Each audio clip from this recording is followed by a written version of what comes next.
Asian glory YouTube channel के online platform पे मैं एशियन सिंह एक बार फिर से आपका हार्दिक स्वागत एवं अभिनंदन करता हूं।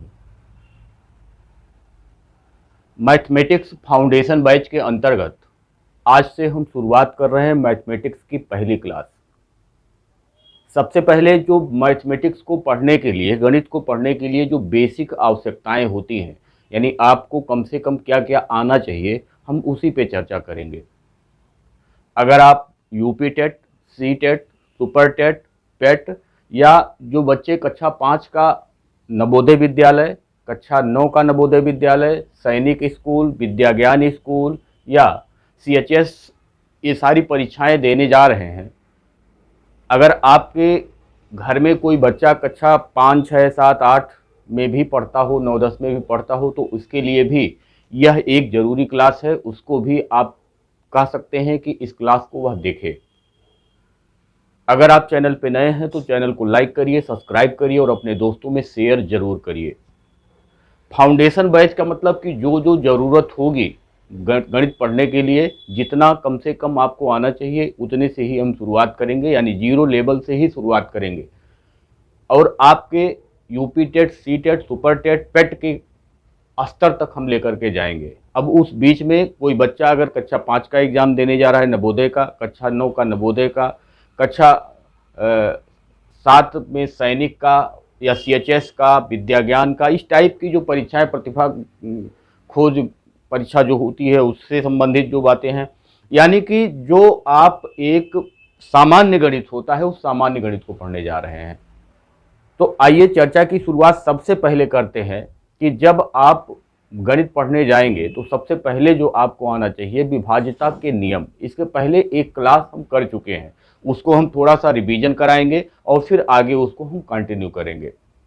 विभाज्यता के नियम आपको जब आ जाएगा तो हम संख्या पद्धति पहला चैप्टर शुरू करेंगे, जो आपके पेट में भी इम्पॉर्टेंट है। पेट के लिए भी आप देखें, सिलेबस उठा के देखिए तो वहाँ पे आपको संख्या पद्धति से संबंधित चैप्टर आपको मिलेगा।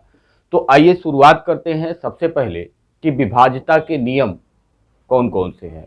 तो जो हमने इसके पहले की क्लास में बताया था उसको हम फास्ट रिवीजन एक बार कराएंगे और उसके बाद फिर हम आगे चर्चा करेंगे। सबसे पहले देखिए कि अगर हमको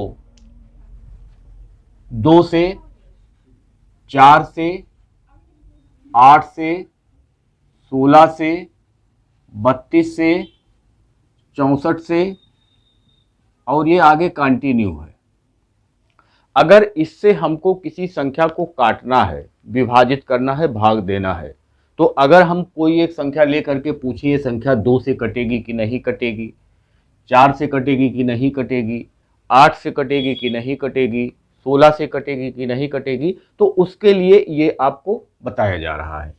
अब अगर इसको हम 2 आधार के रूप में लिखें तो 2 आधार के रूप में 2 को हम लिख सकते हैं 2 पर पावर 1 की घात, 4 को लिख सकते हैं 2 पर पावर 2 की घात, 8 को लिख सकते हैं 2 पर पावर 3 की घात, 16 को लिख सकते हैं 2 पर पावर 4 की घात, 32 को लिख सकते हैं 2 पर पावर 5 की घात, 64 को लिख सकते हैं 2 पर पावर 6 की घात। उसके बाद 128, 256 आगे दूना करते आप चले जाएंगे, यानी मल्टीपल 2 का करते चले जाएंगे तो आपको ये संख्याएं मिलती चली जाएंगी। उसके लिए भी ये है। तो 2 का मतलब 2 पर 1 की घात हो गया, 4 का मतलब 2 गुणे 2 होता है इसलिए 2 पर 2 की घात लग गया, 8 का मतलब 2 गुणे 2 गुणे 2 यानी 2 पर 3 घात हो गया, 16 का मतलब 2 का गुणा 4 बार, 2 गुणे 2 गुणे 2 गुणे 2 बराबर 16 होता है, तो 2 पर 4 लग गया।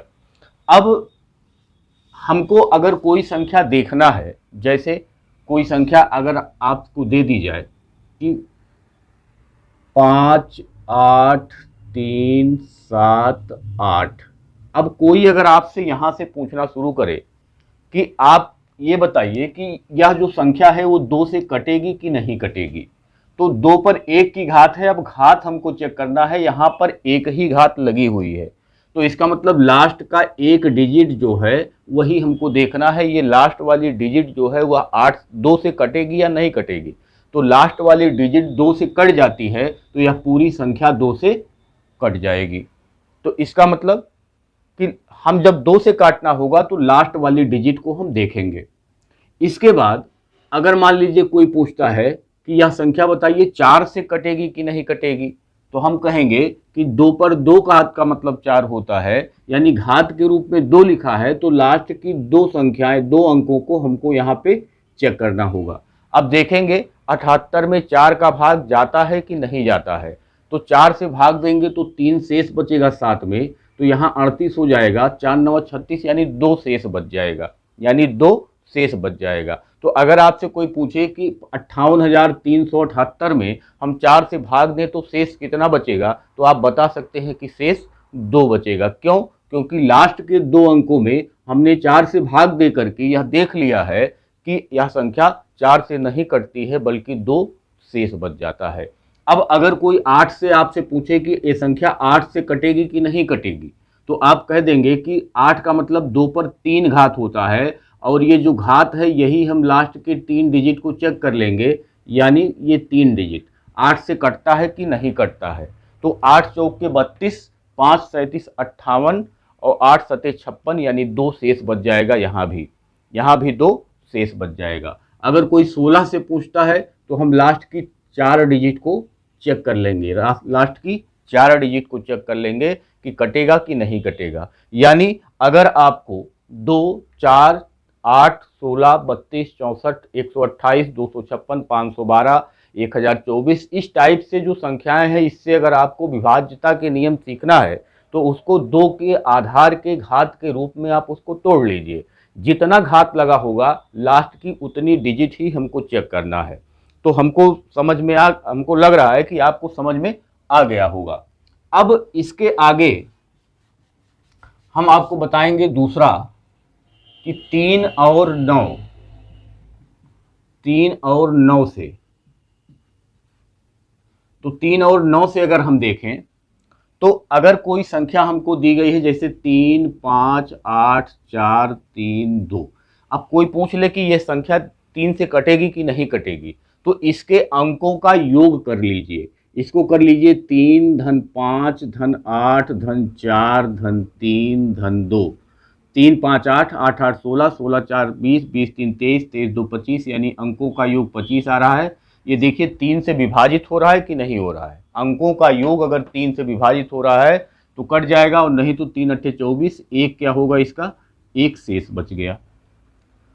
अब अगर इसी तरीके से कोई कह दे कि 8 4 5 5 3 2, ये बताइए संख्या कटेगा कि नहीं कटेगा। तो हम क्या करेंगे, 8 4 12 12 5 17 17 5 17 3 20 2 22 22 3 25 25 और 2 27 आ रहा है। 27 3 से विभाजित हो जाता है 9 बार में, इसका मतलब कि ये क्या होगा, विभाजित हो जाएगा। यही प्रक्रिया आप 9 से, अगर यही संख्या मान लीजिए आपसे 9 से पूछ लिया जाता कि ये 9 से कटेगा कि नहीं, तो आप क्या करते, इसको जोड़ लेते, तो ये आ जाएगा 27, 27 में 9 से भाग देंगे तो आ जाएगा 3। इसका मतलब ये हो गया कि अगर हमको 3 और 9 से देखना है तो अंकों का योग करके 3 से भाग देते हैं। अगर अंकों के योग में 3 का भाग पूरा चला जाता है तो वह संख्या भी 3 से विभाजित हो जाएगी, अन्यथा 3 से विभाजित नहीं होगी। और 9 का भी वही रूल है, अंकों का योग करके और हम 9 से भाग देते हैं। तो हमने सीखा 3 और 9 का। इसके बाद तीसरा जो है वो 5 25 और 125, इससे सीखिए 5 25 और 125। 5 को हम लिख सकते हैं 5 पर 1 की घात, 25 को लिख सकते हैं 5 पे 2 की घात, 125 पे लिख सकते हैं 5 पे 3 की घात। यानी 5 पर 1 की घात माने 5, 5 गुणे 5 माने 25, 5 गुणे 5 गुणे 5 माने 125। अब अगर कोई संख्या हमसे पूछ लिया जाए कि 6 3 5 2 7 5, ये संख्या बताइए 5 से कटेगी कि नहीं कटेगी। तो 5 पर 1 की घात लगी हुई है तो लास्ट का एक डिजिट ही केवल हम चेक करेंगे, इसी को। तो लास्ट में 5 है और 5 से ये कट जाता है, तो इसका मतलब ये संख्या क्या होगा, 5 से विभाजित हो जाएगा। अब पूछता है कोई 25 से बताइए संख्या ये कटेगी कि नहीं कटेगी। तो 25 का मतलब होता है 5 पे 2 की घात, और 2 की घात का मतलब लास्ट के 2 डिजिट को हम चेक करेंगे, लास्ट की 2 डिजिट को हम चेक करेंगे। तो 75 में 25 का भाग जाएगा कि नहीं जाएगा। तो 75 में 25 का भाग चला जाता है, तो इसका मतलब ये 25 से भी डिविजिबल हो जाएगा। अब कोई पूछता है कि ये बताइए कि 125 से इस संख्या में भाग दें तो भाग पूरा पूरा चला जाएगा या नहीं जाएगा। तो हम कहेंगे कि 125 से जब भाग देना होगा तो 125 का मतलब होता है 5 पर 3 की घात, और 3 घात लगी होने के कारण हम इसके 3 अंक को चेक करेंगे। तो 3 अंकों को चेक करने के लिए अगर 125 से हम भाग दें तो 125 दूनी 250 होता है, और 250 के बाद यहाँ 25 शेष बच जाएगा, तो हम कहेंगे 125 से यह संख्या नहीं कटेगी। तो हमने चर्चा किया 2 वाली सीरीज को, 3 माला 3 और 9 को, और फिर 5, 25 और 125। एक लाइन में आप याद रखेंगे, 2 वाली जो सीरीज है उसको 2 आधार के घात के रूप में हम तोड़ते हैं। जैसे 16 पूछ लिया तो 16 को हम लिखेंगे 2 गुणे 2 गुणे 2 गुणे 2, 2 पर 4 आएगा। अब 16 से अगर हमको विभाज्यता की जांच करनी होगी तो लास्ट की 4 डिजिट को, क्योंकि 2 पर 4 का मतलब 16 होता है, तो घात 4 लगा हुआ है, इसलिए लास्ट की 4 डिजिट को हम चेक करेंगे। अगर हमसे कोई 3 और 9 का पूछेगा तो अंकों का हम योग कर लेंगे, और योग में अगर 3 और 9 का भाग चला जाता है तो वह संख्या 9 से या 3 से विभाजित हो जाएगी। अगर कोई 5, 25 और 125 से हमसे पूछता है तो 5 का मतलब होता है कि 5 पर 1 की घात, 25 का मतलब होता है 5 पे 2 की घात, 125 का मतलब होता है 5 पर 3 की घात।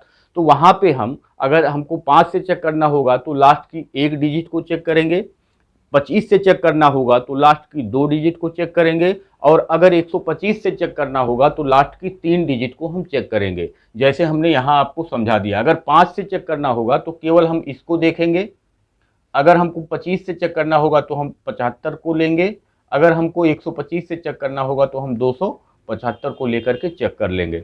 अगर भाग चला जाता है तो पूरी संख्या में भाग चला जाएगा। तो अभी तक हमने चर्चा किया 2 वाली सीरीज, 3 और 9, और फिर उसके बाद 5, 25 और 125। अब इसके आगे देखिए क्षय क्या होता है। अगर हम क्षय वाले की बात करें कि क्षय से विभाज्यता के नियम कैसे चेक करेंगे, तो क्षय को आप जानते हैं कि क्षय का अगर हम सहअभाज्य गुणनखंड करें तो 2 और 3 आएगा, 2 तिहाई 6। अगर कोई संख्या दी गई है वह 2 से भी कटती है और 3 से भी कटती है तो वह संख्या 6 से भी कट जाएगी। यानी कि 6 से विभाज्यता के लिए उस संख्या को 2 से भी कटना होगा, 3 से भी कटना होगा। अगर दोनों से में से किसी एक से भी नहीं कटता है, जैसे 2 से कट जाए 3 से ना कटे तब भी 6 से नहीं कटेगा, 3 से कट जाए 2 से ना कटे तब भी नहीं कटेगा। जैसे एक संख्या अगर दे दिया गया 6, 4, 5, 3, 8। अब अगर इसको पूछा जाए कि ये बताइए 6 से कटेगा कि नहीं कटेगा, तो हमको क्या करना है, सबसे पहले लास्ट वाली डिजिट चेक करना है। 8 है, इसका मतलब 2 से कट जाएगा। अब 3 वाला रूल अपनाना है, तो 6, 4, 10, 5, 15, 3, 18 और 8, 36, 18, 8, 26। तो 26 जो है वो 3 से नहीं कटता है, 26 जो है 3 से नहीं कटता है, इसका मतलब ये संख्या 6 से क्या होगा, विभाजित नहीं होगा। लेकिन अगर मान लीजिए कि 3, 4, 6, 3, 8 ये संख्या दे दी जाए और पूछा जाए कि बताइए ये 6 से विभाजित होगा कि नहीं होगा, तो लास्ट में 8 है तो हम कह सकते हैं कि ये 2 से तो विभाज्य होगा, लेकिन 3 से हमको चेक करना होगा तो हम अंकों को जोड़ लेंगे। तो अंकों को जोड़ेंगे तो 3, 4, 7, 7, 6, 13, 13, 3, 16 और 16, 8, 24। यानी इसका जो योग आ रहा है वो 24 आ रहा है। 24 में जब हम 3 से भाग करेंगे तो ये विभाजित हो जाएगा पूरा पूरा। इसका मतलब ये दी गई संख्या जो है वो 6 से क्या होगा, पूरा पूरा विभाजित हो जाएगा। यानी 6 से विभाज्यता की जांच के लिए हमको 2 से भी देखना होगा और 3 से भी देखना होगा।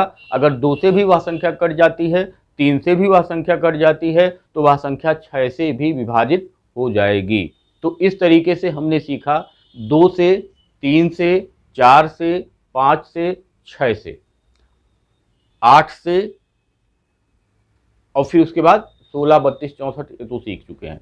अब हमको सीखना है 7, 11 और 13 का, जो बहुत ही इंपॉर्टेंट है और बहुत ही महत्वपूर्ण है आपके लिए। तो 7, 11 और 13 का सीखिए। एक ही जैसा तीनों है, अगर एक समझ में आया तो तीनों समझ में आ जाएगा।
अब हम चर्चा करेंगे 7, 11 और 13 से विभाज्यता के नियम क्या होते हैं। तो सबसे पहले अगर मान लीजिए हमको 7 से चेक करना होगा, तो हम क्या करेंगे कि कोई भी जो दी गई संख्या होगी, अगर वह संख्या छोटी है तो उसको हम तो भाग देकर के चेक कर लेंगे, लेकिन अगर संख्या बड़ी होगी तभी हमको समस्या होती है कि संख्या की विभाज्यता की जांच हम कैसे करें। अगर मान लीजिए हमको कोई एक संख्या दे दी जाती है कि 68,992, इस टाइप से, ध्यान से समझिएगा। सबसे पहले काम क्या होता है तीनों के लिए, 7 के लिए भी, 11 के लिए भी और 13 के लिए भी, सबसे पहला काम होता है कि हम 3-3 का जोड़ा बनाते हैं। अब यहाँ 2 ही अंक है तो यहाँ आगे 0 बढ़ा के हम इसको जोड़ा बना लिए, 3-3 का जोड़ा बना लिए, 3-3 का जोड़ा बना लिए।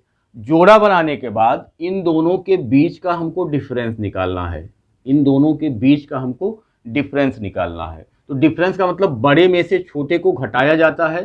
तो 12 में से 8 गया 4 और 8 में से 6 गया 2, यानी 924 बचा। अब 924 में देखिए 7 का पहाड़ा चला जाता है या नहीं जाता है। अगर हम 7 से भाग करेंगे यहाँ तो 7 एकम 7, 2 बचेगा, 7 त्रिक 21, 1 बचेगा, 7 दूनी 14, यानी ये 7 से पूरा पूरा क्या होगा, डिविजिबल हो जाएगा। तो यह संख्या भी 7 से पूरा पूरा डिविजिबल हो जाएगी। अगर कोई संख्या हमको मिल गया 71,962, 71,962, और इसको हमको चेक करने के लिए कहा गया कि 11 से डिविजिबल होगा कि नहीं बताइए। तो 11 के लिए हम क्या करेंगे, सबसे पहले 3-3 का जोड़ा बना लेंगे। 3-3 का हमने जोड़ा बना लिया, बड़े वाले में से छोटे वाले को घटाएंगे तो 12 में से 2 में से 1 गया 1, 6 में से 7 यानी 16 में से 7 गया 9, 891, और यहाँ हम 11 से जब भाग करेंगे तो 11 8 88, 1 बचेगा, वो 11 एकम 11, ये संख्या 11 से विभाजित हो जाती है, यानी ये दी गई संख्या भी 11 से विभाजित हो जाएगी। अगर कोई हमसे पूछता है कि 8567, ये बताइए 13 से डिविजिबल होगा कि नहीं होगा, तो हम क्या करेंगे, सबसे पहले 3-3 का जोड़ा बनाएंगे और इसमें से पहले वाले जोड़े को क्या करेंगे, घटा देंगे। तो 567 में से 8 को घटाएंगे तो ये बन जाएगा 562, और 562 में 13 का भाग देंगे तो 13 चौक के 52, 3 बचेगा और 13 तिया 39, यानी ये 13 से पूरा पूरा डिविजिबल हो जा रहा है। तो निकला क्या यहाँ से कि सबसे पहले कोई भी संख्या दी गई है, जैसे 16, 55, 78, अब इसमें 7 से भाग देना है और चेक करना है कि 7 से डिविजिबल होगा कि नहीं होगा।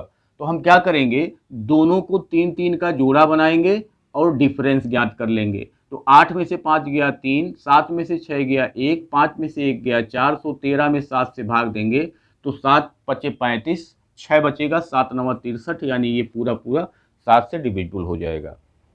अब आपके दिमाग में ये आ रहा होगा कि संख्या अगर 6 अंक से बड़ी हो गई, 3-3 का जोड़ा तो बना रहे हैं, लेकिन संख्या अगर 6 से बड़ी हो गई, 7 डिजिट की हो गई, 8 डिजिट की हो गई, तो क्या करेंगे।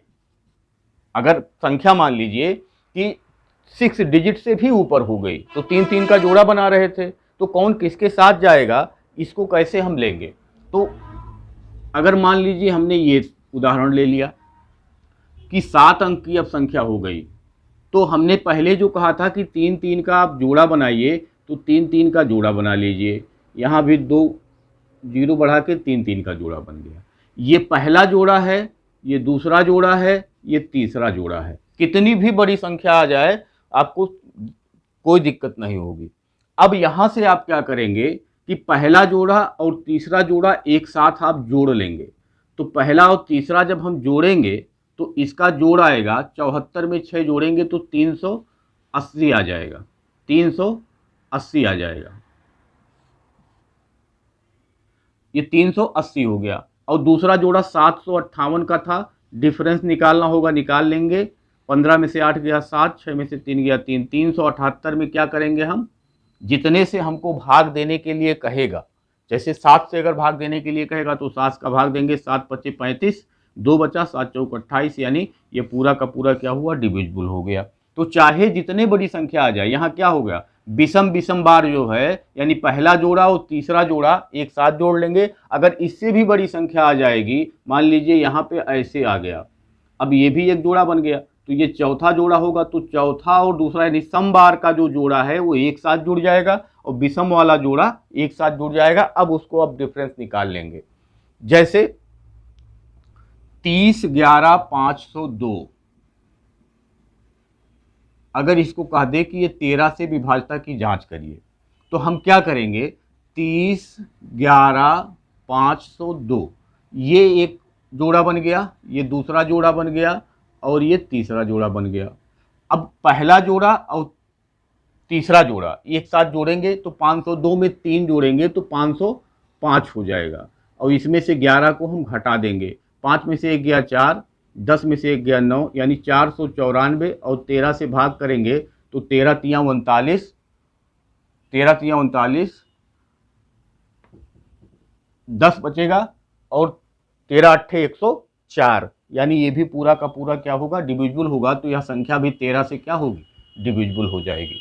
तो इस तरीके से आप इसको देख पा रहे हैं कि सबसे पहले हम कर क्या रहे हैं कि 3 3 का जोड़ा बना ले रहे हैं और उसके बाद हम उसका अंतर निकाल रहे हैं। अंतर में से हम उसको फिर क्या कर रहे हैं अंतर में हम भाग दे रहे हैं, 7 का 11 का 13 का भाग दे रहे हैं। अब आपसे अगर कोई बड़ी संख्या पूछ ली जाए, 71 76 015, अब ये पूछ लिया जाए कि ये 7 से कटेगा कि नहीं, 11 से कटेगा कि नहीं और 13 से कटेगा कि नहीं, तो आपको अब जैसे हमने बताया आपको लिखना नहीं है इतना कि आप लिखेंगे जा करके जोड़ेंगे घटाएंगे, आपको कुछ उतना सारा नहीं करना है। आपको धीरे धीरे आपको क्या करना है, स्मार्ट बनना है। तो स्मार्ट बनने के लिए आपको क्या करना है कि एक जोड़ा तो 015 का, 176 का और एक अकेले 7 का हो गया, तो 15 और 7 22 हो गया, और 22 जब इसमें से घटाएंगे तो 6 में से 2 गया 4 और 7 में से 2 गया 5, 154 बचेगा। 154 में अगर 7 से भाग देते हैं तो 7 दूनी 14 और 7 दूनी 14, ये कट जाएगा। अगर 154 में हम 11 से भाग देते हैं तो 11 के नम 11, 4 बचा, 11 चौक 44, ये कट जाएगा।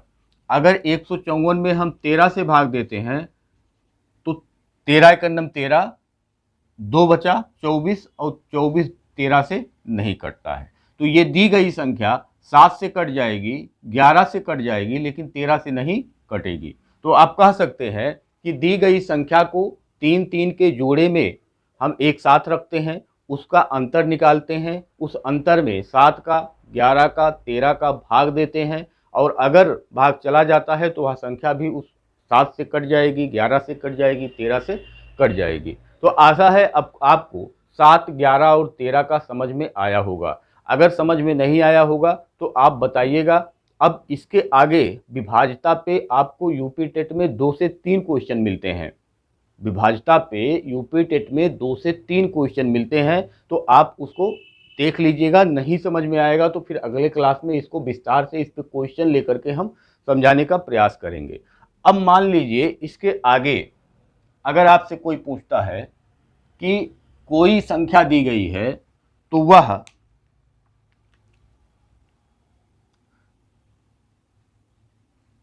10 से 12 से 14 से 15 से 18 से 20 से या कोई भी संख्या आपको दे दी जाए तो आपको चेक करना हो कैसे कटेगा। तो आप इसके सह अभाज्य गुणनखंड कर लीजिएगा। सह अभाज्य का मतलब होता है कि दोनों का कोई फैक्टर मिलना नहीं चाहिए एक के अलावा। जो 2 गुणनखंड हम निकालेंगे, जैसे हमने 10 का 2 गुणनखंड कर लिया 2 गुणे 5, तो 2 गुणे 5 अगर कर लिया तो 2 का गुणनखंड 1 और 2 होगा, 5 का गुणनखंड 1 और 5 होगा। तो 1 के अलावा कोई गुणनखंड इसमें कॉमन नहीं है, कोई फैक्टर इसमें कॉमन नहीं है, तो इसे सह अभाज्य गुणनखंड हम कहते हैं। तो अगर कोई संख्या 2 से कट जाती है, अगर कोई संख्या 5 से भी कट जाती है, तो वह संख्या 10 से भी कट जाएगी। अगर 12 से हम देखें तो 3 गुणे 4 होता है, तो कोई संख्या अगर 3 से कट गई और कोई संख्या अगर 4 से कट गई तो वो संख्या 12 से भी कट जाएगी। कोई संख्या अगर 2 से कट गया और 7 से भी कट गया तो 14 से भी कट जाएगा। कोई संख्या 3 से कट गया, 5 से भी कट रहा है तो 15 से भी कट जाएगा। कोई संख्या 2 से कट रहा है, 9 से भी कट रहा है तो 18 से भी कट जाएगा। कोई संख्या 4 से कट रहा है और 5 से भी कट रहा है तो 20 से भी कट जाएगा। कोई संख्या 3 से कट रहा है और 7 से भी कट रहा है तो 21 से भी कट जाएगा। यानी 21 का फैक्टर हो जाएगा 3 गुणे 7। 3 से भी कट जाए, 7 से भी कट जाए तो 21 से भी कट जाएगा। इस तरीके से अब आप निकाल सकते हैं खुद। उस संख्या के दो सहअभाज्य गुणनखंड कर लीजिएगा। दोनों गुणनखंडों से अगर कोई संख्या कटती है तो उससे वह संख्या कट जाएगी।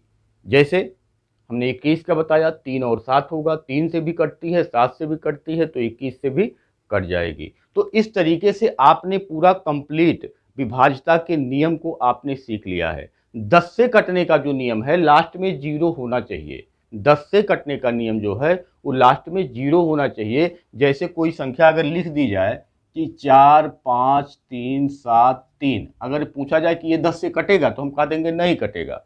लेकिन अगर यही आगे 0 बढ़ा दिया जाए, अब पूछा जाए कि ये संख्या 10 से कटेगा तो हम कहेंगे हाँ ये संख्या 10 से अब कट जाएगा।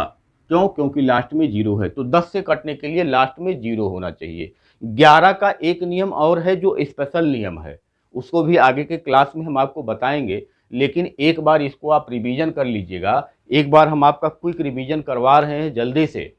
2 से 4 से 8 से 16 से 32 से 64 के लिए 2 के आधार के रूप में हम उस संख्या को तोड़ लेते हैं और जितनी घात लगी होती है उतने डिजिट को ही, उतने अंक को ही हम लास्ट से चेक करते हैं।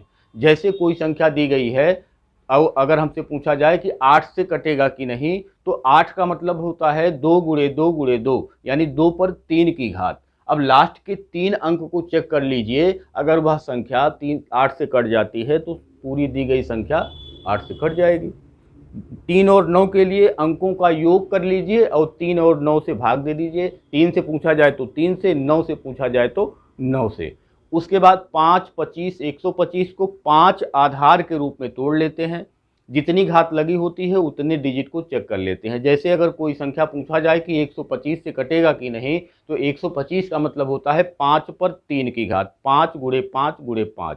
अब अगर 125 से विभाज्यता की जांच करनी है तो लास्ट के 3 डिजिट को हमको चेक करना होगा। उसके बाद हमने बताया आपको 7, 11, 13 का 3 का पेयर बना के उसका डिफरेंस निकाल करके उसमें भाग देते हैं। अगर भाग चला जाता है तो संख्या भी 7, 11, 13 से क्रमशः विभाजित हो जाएगी। 10 में लास्ट में 0 होना अनिवार्य है। उसके बाद कोई भी संख्या दी जाएगी तो आप उसके सहअभाज्य गुणनखंड निकाल करके आप उसकी विभाज्यता की जांच कर सकते हैं। जैसे अगर 18 से पूछा जाता है तो 18 के दो सहअभाज्य गुणनखंड 2 और 9 है, यानी कॉमन कुछ नहीं मिलता है एक के अलावा 2 और 9 में। तो 2 से अगर कोई संख्या कट जाती है, साथ ही साथ 9 से कोई संख्या कट जाती है तो वह संख्या 18 से भी कट जाएगी। अब इस पे आगे के क्लास में हम इसी पे क्वेश्चन करवाएंगे आपसे। तो एक बार इसको आप रिवीजन कर लीजिएगा, अच्छे से देख लीजिएगा, प्रॉपर नोट्स बनाते हुए चलिएगा। अगर आप कहिएगा तो हम इसके नियम 2 से लेकर के और पूरा लिखवा देंगे, यानी उसकी थ्योरी भी हम आपको करा देंगे। कैसे लिखवा देंगे तो वो भूलेगा नहीं तो आपको पूरी वीडियो एक साथ देखना पड़ेगा। तो आप कहेंगे तो कमेंट बॉक्स में मेंशन करिएगा, हम उसकी थ्योरी आपको लिखवाते चलेंगे। और अगर ऐसे समझ में आ जाएगा तो आप अच्छी बात है। तो आज के लिए इतना ही, बाकी कल आपको इस पे क्वेश्चन हम करवाएंगे। आगे अगर कोई भी पेट की तैयारी कर रहा हो, यूपी टेट की तैयारी कर रहा हो, सी टेट की तैयारी कर रहा हो, सुपर टेट की तैयारी कर रहा हो, नवोदय विद्यालय प्रवेश परीक्षा की तैयारी कर रहा हो, बीएचयू में कक्षा 9 के एडमिशन की तैयारी कर रहा हो, विद्या ज्ञान में एडमिशन की तैयारी कर रहा हो, सैनिक स्कूल में तैयारी कर रहा हो, तो उसके लिए एक क्लास इम्पॉर्टेंट है। उस तक ये क्लास आप पहुँचाने का प्रयास जरूर करिएगा। धन्यवाद, नमस्कार।